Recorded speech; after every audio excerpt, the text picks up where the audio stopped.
Hi everyone, and welcome to week 3 of our SoulHacks course, 49 Steps to Self-Transformation.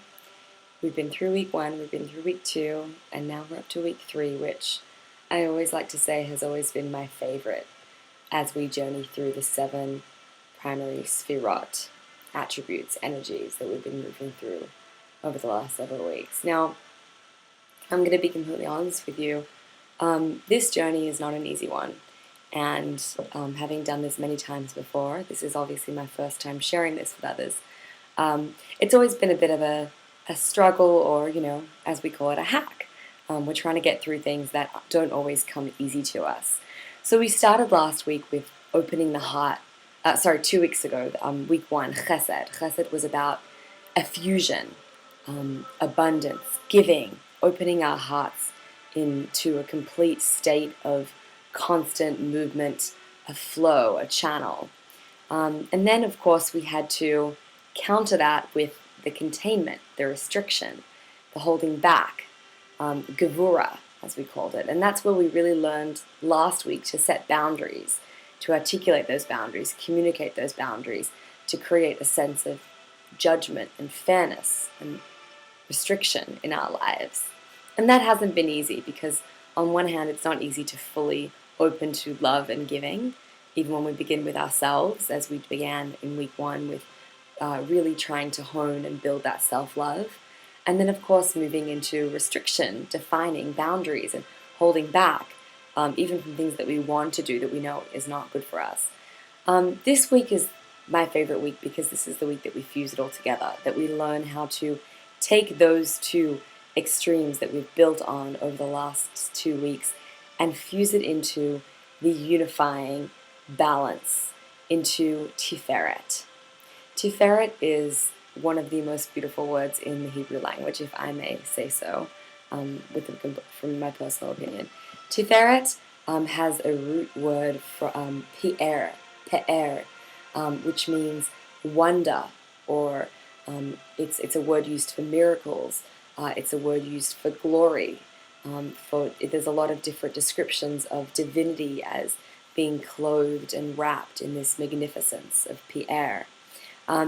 It also actually has another way of structuring those same letters into the word for healing, refu'ah. And what Tiferet means, and it has so many different meanings if we were going to go with a literal translation, is it means integration, it means balance, it means harmony. It means truth, and we'll talk about that in a lot more detail. It means miracles and wonders. And it can also mean beauty and harmony. And today we're going to really focus on that integration, that balance, that harmony, and how that results in truth and beauty. And most importantly, how we can get to that through the power of compassion, which is the real fusion of the two. So I'm really excited to get stuck into this topic. This is one that has always been very close to my heart. And in fact, as it's mapped on the body, Tiferet is actually representative of the heart. So we talk about how there's 3 more intellectual Sefirot that we are not covering in this course that are based on the brain. We've moved into the arms with Chesed and Gevura, the right arm and the left arm, the last 2 weeks. And now we're in the middle of the torso. We're Tiferet, we're smack in the middle, which is really the heart. So it's time to start thinking about where that middle ground is and what that looks like. And to illustrate that, we're going to go back and have a bit of a Jewish history lesson. I thank you all for joining me on this journey. As you know, we are basing this on the framework of the Kabbalah, the ancient Jewish wisdom of Jewish mysticism, which is based on a book that you might have looked at as a very simple book of stories, or maybe a book of very complex laws, if you've ever encountered it in your life. Of course, it's the ancient Hebrew Bible.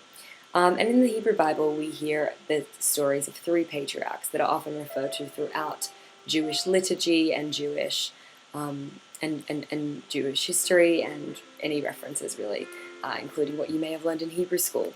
We have the 3 patriarchs, Abraham, Isaac, and Jacob. Now, in week 1, when we talked about chesed, about opening the heart, about the expansiveness and the effusion, we often referred back to Abraham, who was the first patriarch. Now, Abraham was known for an effusion of loving kindness. That's what he did. It was just something constant that continued to come out from him. Abraham was somebody who, as we correlate it with history, was raised in right in the center of the Fertile Crescent in what we would know of as ancient Mesopotamia, or close to the Sumerian civilization. And he was the first one to recognize the innate oneness in the universe. He broke down those barriers and those structures of society as it was building at the time to create a new way of being and a new way of relating, which is what we know of as monotheism, or now we might view it as oneness, as the acknowledgement of universality and divinity. There's a classic tale told of Abraham that when he was 3 years old, he recognized that there needed to be a higher power. There needs to be something powering the universe around him. And he went out and he saw the sun, and he said, the sun, it goes down at night. It can't be the most powerful being on this planet. What else could it be? The moon. Well, the moon shines bright all night, but during the day it pales in comparison with the sun. So surely the moon has no power. The moon is not the ultimate power. And he made his way through all the different natural beings, because what he recognized was that there's no one factor, there's no one creation outside of ourselves, outside of oneness that holds ultimate power. Investing ultimate power in a single object, and saying that this has power over me, is true idolatry, because we have to acknowledge that there is only one divine power that stands above all. So what Abraham was really doing was taking the world of chaos that existed at the time and revealing the divinity that was within. Now, Abraham's life was filled with these moments of pure effusion, of breaking free. There's a well-known tale told in the ancient Jewish tales of the Midrash, that Abraham's father was quite a mercenary. So we can't say that he genuinely, what did he actually believe, but he realized that he could make a living selling objects of wood and metal, and selling them as gods, as deities to other people. And Abraham one day was taking care of his father's shop and said, these beings have absolutely no power. So he went and took an axe and destroyed all of these beings of idolatry. When his father returned, he said, what happened? He said, well, the largest one of these statues went and was fighting with the others for the offering, the sacrifice I was bringing, and then they all kind of came and had a massive fight, and they all, they all destroyed one another. And his father looked at him and said, look, these beings don't have any eyes or nose or mouth. Of course they can't do any of this. And he said, well, may your ears hear what your mouth has spoken, Father. Of course this has no power. So Abraham really was all focused on creation of oneness. He saw the power and the energies of the different beings and the different entities in this universe, but he acknowledged that it's all emanating from one source power of divinity. So Abraham was really all about effusion. And as his life progressed, he really did that through destroying civilization as it had been, and moving down, opening his heart, letting in more and more people, constantly speaking to new people and bringing them onto this path of oneness. He took on different family members, his nephew Lot, who had been estranged from his family, saving them from the tale that some of you might have heard of, the destruction of the cities of Sodom and Gomorrah, giving second chances to different family members, and really being all about effusiveness. Now, Abraham was so into openness and giving that he sometimes did that at the detriment of himself. So the tale, and we told this last week, but I do want to review it, especially as there are some of you joining the course this week for the first time, and I did want to welcome you. Apologies for not doing that yet. So when Abraham moved on, he was in the desert, the hot desert, and on the day that he circumcised himself, following the covenant that he made with God, he was in so much pain that God said, look, I'm going to create a really hot heat in the desert so that Abraham does not need to do his usual practice of servicing guests. Abraham was so open, as our hearts have been opening, that his tent had 4 doors coming in on each side. So no matter where you were coming and traveling in from the desert, you would always have a place to come in. And that's what chesed represents. Abraham's chesed, which was constant giving, as he was lying in the heat of the day in pain from his recent operation, a man of 99 years old being circumcised for the first time, so not something to really think about for the faint of heart, he still begged for a guest because his loving kindness and effusion and giving was manifest whether or not he had somebody to give to. It was still there and present.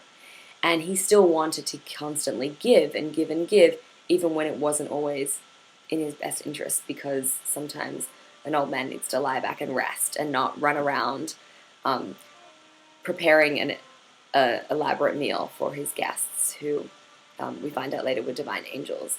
So in that situation, we understand that Abraham was really all about this loving kindness and giving. So you need something to counter that. We talk about how, the right arm represents this chesed, this giving. This is my right arm. I don't know how videos work sometimes. And the left arm is about severity and restraint. We need a container for all of that giving. Sometimes we need to pull back. We need to define a boundary. And that's represented by Abraham's son, Isaac. Now, Isaac is sometimes the term used is, the God is called the awe or the fear of Isaac, severity and judgment. We're mapping through the stories in the Bible that Isaac was the, shall we say, recipient or victim or almost victim of his father Abraham being asked to test his love for God, for this one source of all creation, and was asked to sacrifice his only son. And Isaac completely restrained himself. He did not fight. He did not battle. He did not go against it. He used complete discipline and severity. So while we might see severity as being the complete opposite of giving and kindness and effusiveness, this restriction, this container is actually, if anything, it's actually a component of it, because it's only when we have justice and righteousness that we have free choice to say, well, this is the right one and this is the wrong one. This is the good and this is the bad. This is the open and this is the closed. And Isaac that was his role in this universe, to draw that down and bring that into actuality as we sort of move down into our evolution of humanity, which is understood through these ancient stories and discussed in the Kabbalistic literature. So when we have, chesed, which needs gevurah, we have the effusion, which needs a channel of restriction. We talk about the love, and then we talk about the fear or the awe that kind of holds you back. We understand that this helps us to define the boundaries, that helped us to keep this effusiveness in existence. And we know that that also obviously exists in our own lives, and we're going to talk more about that as we move into this week coming up. We talk about how when we give a lot, when we desire to share with others, we also sometimes need to create a boundary for ourselves so that we don't enable others by not giving them the tools to do what they need to do.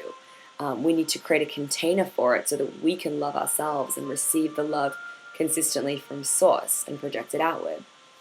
We really need to find a way to, you might say compromise, but it goes beyond compromise. It's actually about effusion.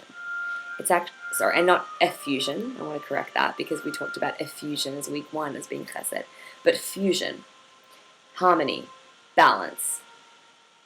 And the fusion of this chesed and gevurah is where we get to Tiferet, which is this week's attribute. Tiferet, harmony, union, fusion, oneness. Another word for, another description of Tiferet that we're going to talk about a lot in this week is truth. Because you always have kind of your rose-colored glasses and your dark-colored glasses. You've got your glass half full and your glass half empty. But then we have the truth, the absolute truth that lies in the middle. And that's really what Tiferet stands for here.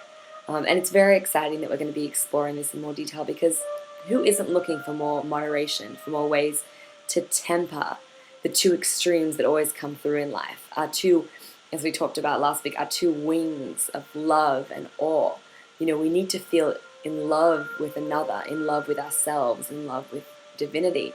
We also need to feel that awe, that restriction, that need to protect and to conceal a little bit sometimes with ourselves, with another, and of course with the divine, which we know is concealed based on the reality that we live in. So we have to talk about how Tiferet comes into being. Now, Tiferet is the attribute of, we talked about Abraham and Isaac, and their son, Isaac's son Jacob. Jacob was the fusion of the two, and Jacob stood for Tiferet and also for truth. Because this is really where physicality ends, but it's not just pure spirituality either. It's really about a fusion of the two. It's an illusion. It shows us that the physicality is an illusion. So we hear the tale of Jacob. Jacob is a pious man. He's been studying about divinity all day. But he also is a shepherd. He also spends time shepherding flocks.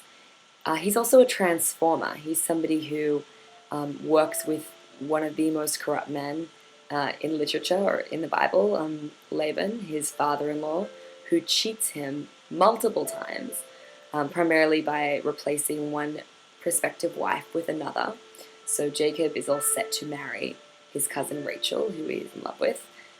He comes to the wedding ceremony and his wife is veiled, as was the custom at the time, and finds underneath his wife is now Rachel's older sister Leah. He's promised Laban he will work for him for 7 years, and he then proceeds to work those 7 years and another 7 years for his daughter Rachel, another 7 years for his wages, and it becomes a very complex battle, which I won't go into here. On Jacob's way to this town Haran, which is where this story takes place, we are exposed to a vision of Jacob falling asleep on a very sacred mountaintop. And as he falls asleep, he has a dream, and he dreams of a ladder. This ladder has its feet on the ground, its bottom is on the ground, and its top reaches up to the heavens. And I can't think of any more perfect analogy to describe that fusion that we all need to have and that we're all seeking, that groundedness, but also that elevation, that higher state of consciousness, that we're exposed to this vision of angels climbing up and climbing down, a constant conduit between heaven and earth, which is what Jacob truly symbolized. And this is really our job, is to be connected to spiritual source, understand that the world we live in is this illusion of reality, and that we have the ability to create it as we wish because it's all source energy, and when we're connected to spirit, we have that ability to do so. But also, and that we, of course, are divine beings, kind of clothed in this costume of physicality.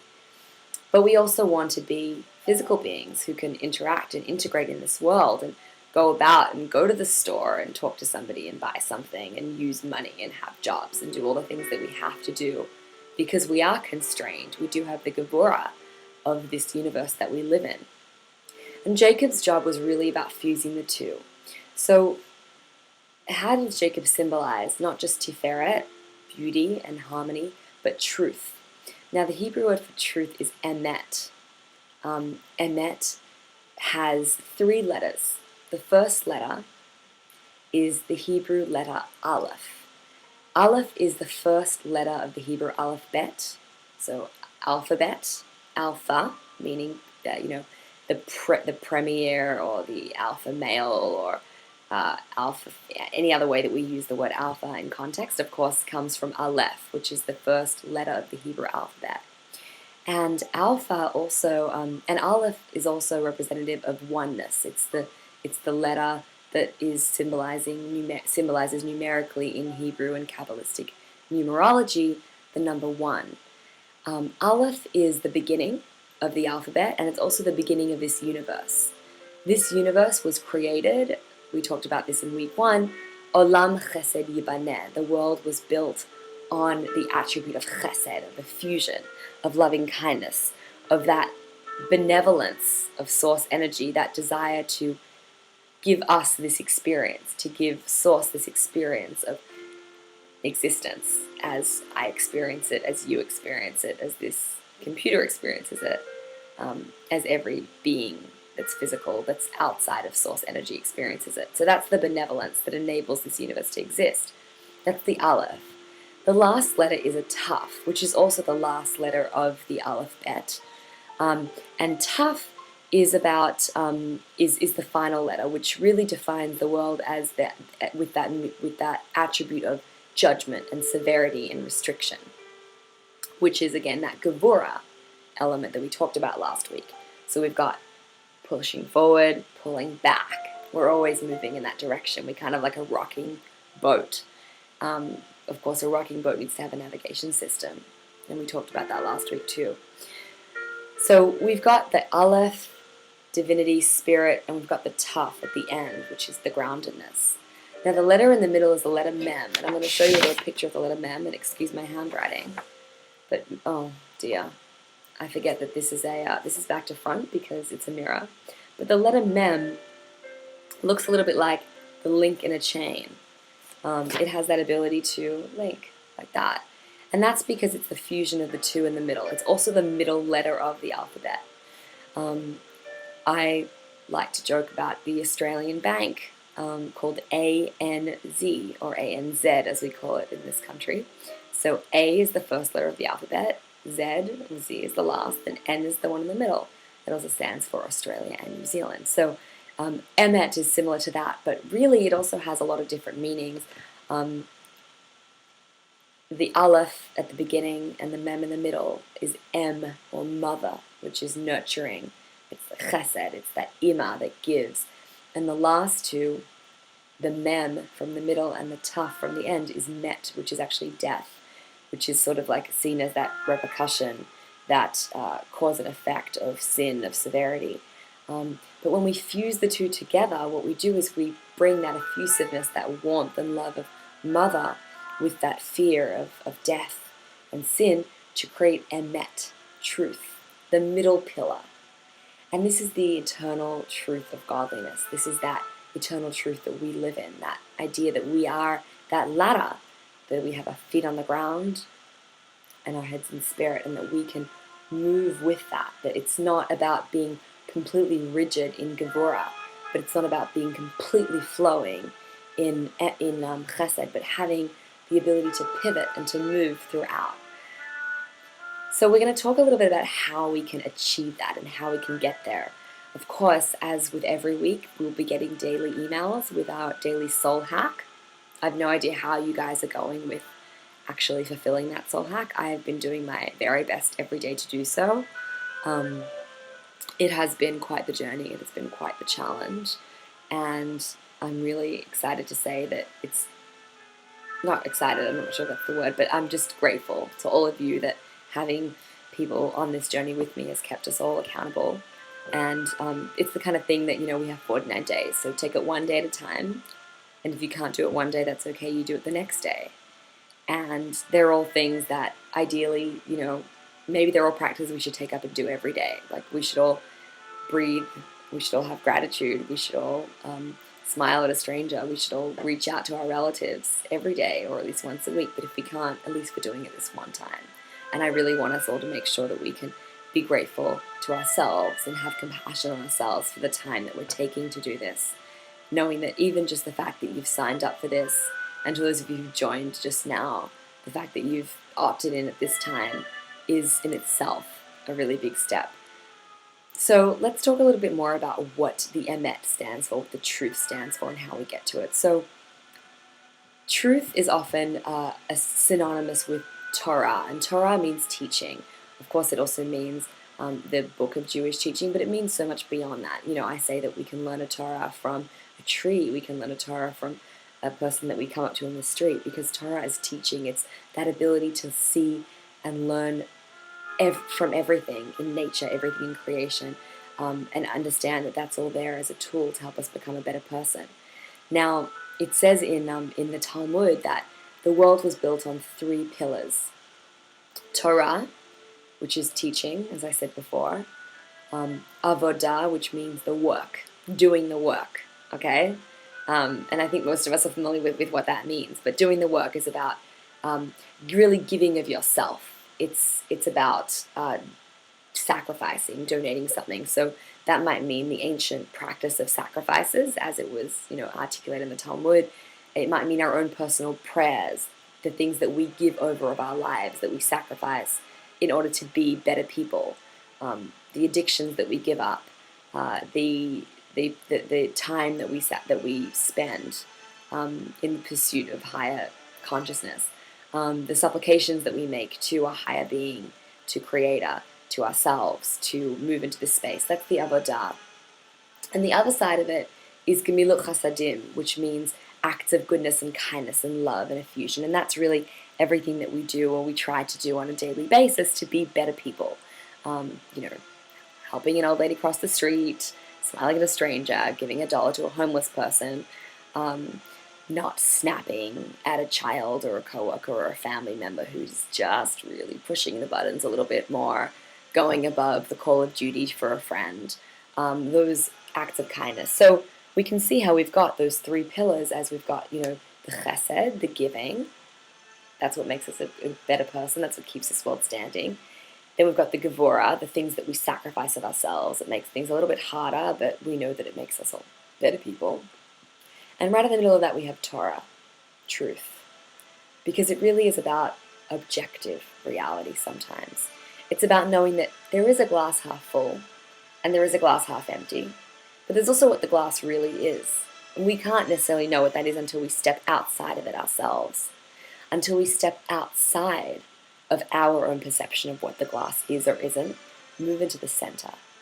And one of the ways to do that, to leave it alone and sort of see what emerges, is with my favorite tool in the universe that is going to stand us in very good stead. And that is compassion.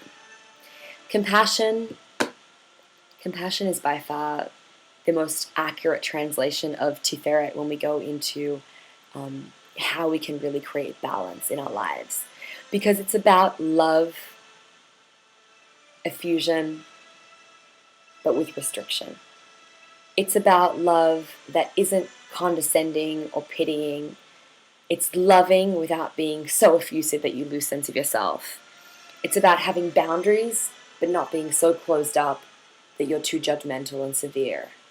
It's about bringing in divine power and giving without compromising yourself. And compassion is really that bridge. Compassion is a miraculous, miraculous bridge. Think about how we often relate to situations that are happening around us and in the universe and in the world at large, society at large. It's so easy to look at something and say, I see children turning to petty crime, young teens and adolescents filled with a lot of anger turning to petty crime, and we have one of 2 reactions. We can turn into what some call the bleeding hearts and say, they've been through such a hard time. We can't put them in jail, we're just going to exacerbate the problem. We can't do anything because look what's happening in their home country. We can't, this is just like, let's give and give and give and give. We can't discipline them. And this, of course, applies on a very, very basic level with, a child or a coworker or anybody that's bothering us. Then we have on the flip side, well, no, we need a discipline, 0 tolerance policy. That's it. Can't do anything about it. But there's got to be something in the middle. And that's really, really where compassion comes in. It's not about being an enabler. It's not about letting everyone get away with murder so that it becomes nothing. But it's not about being super judgmental either so that there's no ability to do anything. It's about feeding compassion itself and knowing that there's an objective truth beyond the truth that you know. And you can't change someone else's truth because your truth is not their truth and their truth is not your truth. All you can do is show them by living your truth, living from the heart, living with Tiferet, and having others recognize that as your truth and respecting that and creating the space for that in your life and in their life. And that brings us to honesty, empathy, and splendor and glory. Glory isn't the actual translation, but splendor and wonder. Tiferet also means beauty and harmony. And there's a lot of Hebrew terms for Tiferet as a clothing, as a wrapping of divinity, as being something really wondrous and regal and graceful and beautiful. So we have to apply that as a middle ground, as a moderation. So, we need this middle space of compassion to operate as a bridge, because let's take it from one of each side. Sometimes you're really, really angry at somebody and you just cannot imagine forgiveness. There is no way within your heart to create forgiveness, to create love. You just can't imagine doing that because how they've treated you or what's happened, the situation is just beyond the ability to love.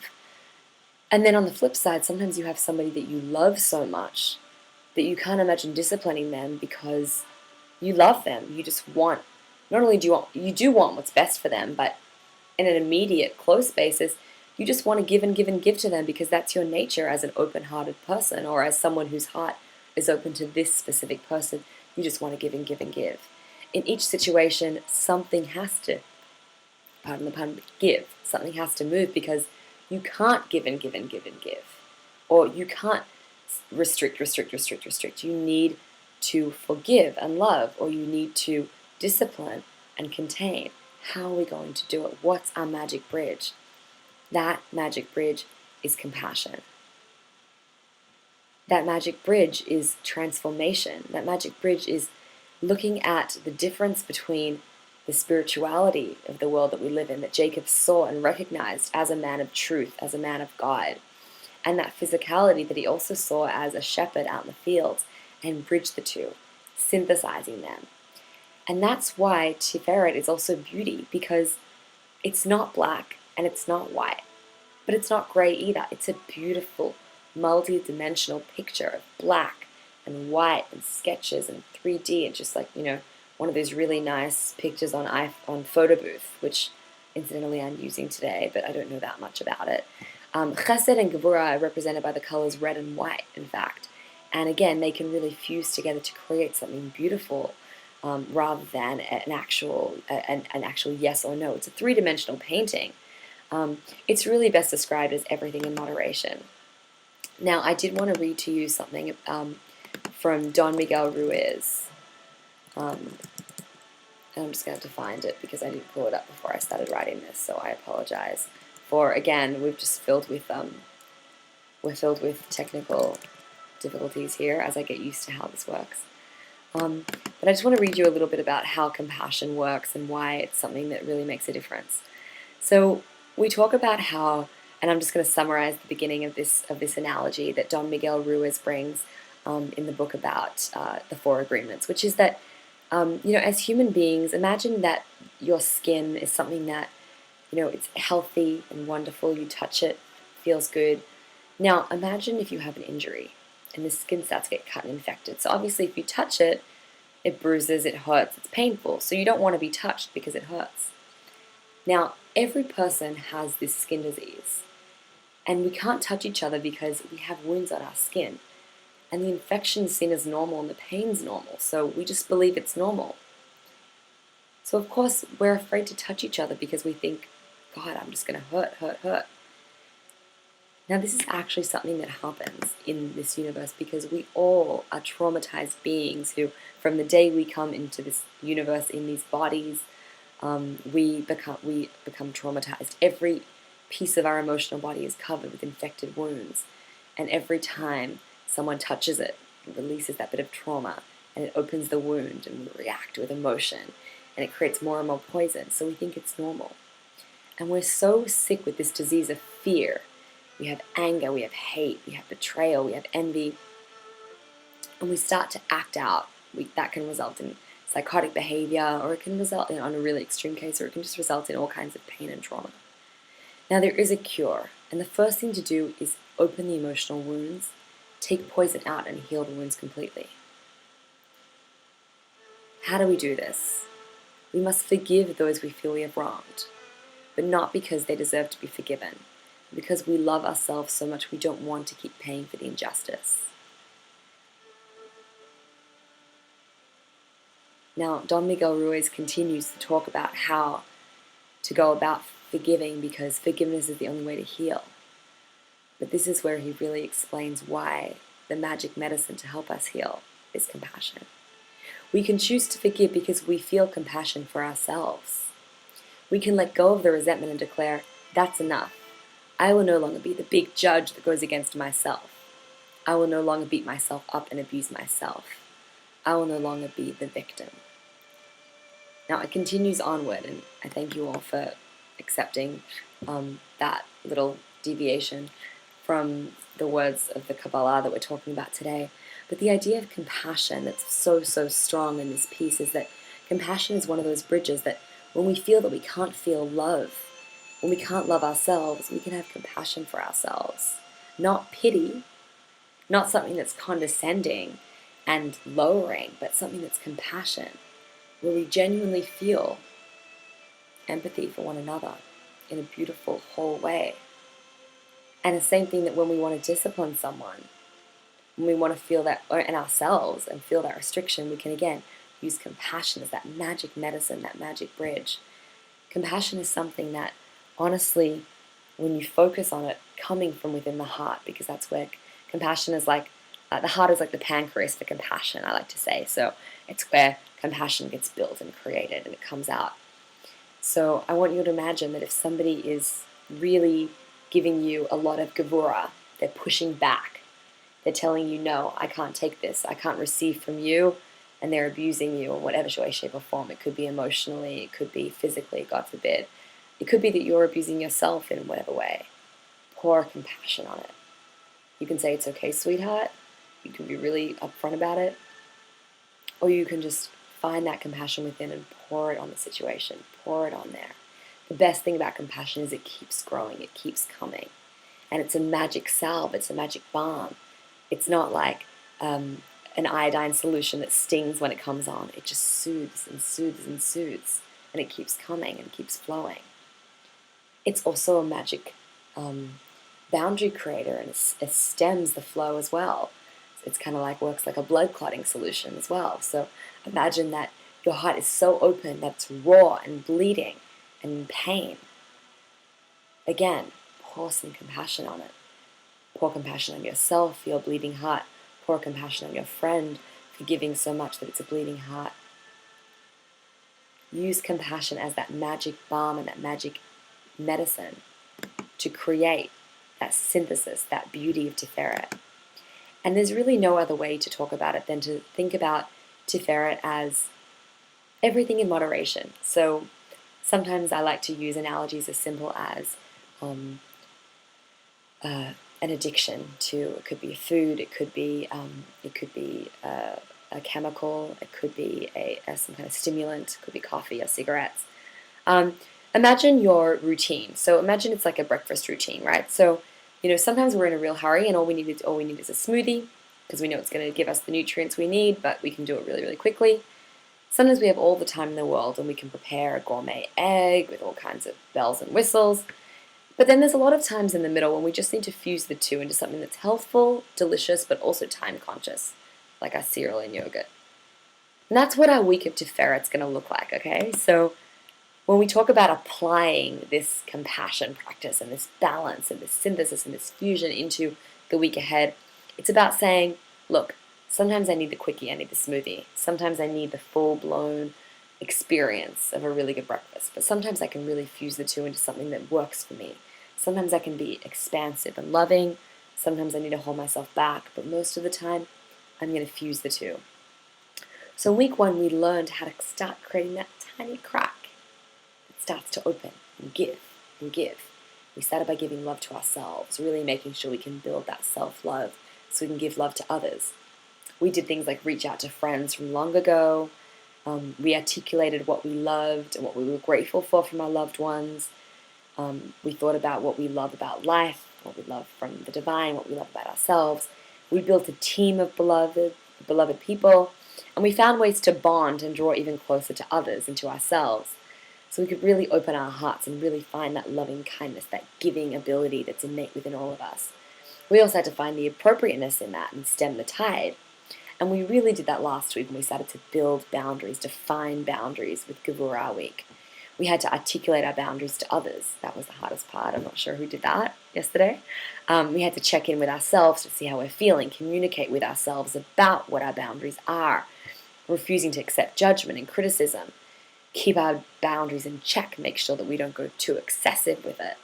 And we really were on kind of like a no-calorie diet. That wasn't so fun either. So now it's time to get on the bike and wheel it around a little bit and actually balance, keep that momentum flowing. So what we're going to do this week is find the middle ground, find the harmony in the two. Find harmony, create beauty.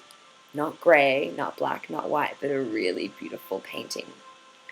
So we're going to draw in each of those 7 attributes. We're going to draw in the effusion within compassion, the restriction of compassion, the balance of balance. So I'm actually going to keep calling Tiferet a balance, because we talked about truth, we talked about compassion, we talked about beauty, but it all comes down to balance. It's the balance, it's the moderation between the two. We're going to come back to gratitude and endurance. We're going to talk about connection, and finally communication, so that we really reach that balanced state with harmony, beauty, wonder, miraculousness, true balance and fusion. So I thank you all again for joining me so far on this journey, for your patience with some of my technical difficulties and the timing of the emails. It's not always correct.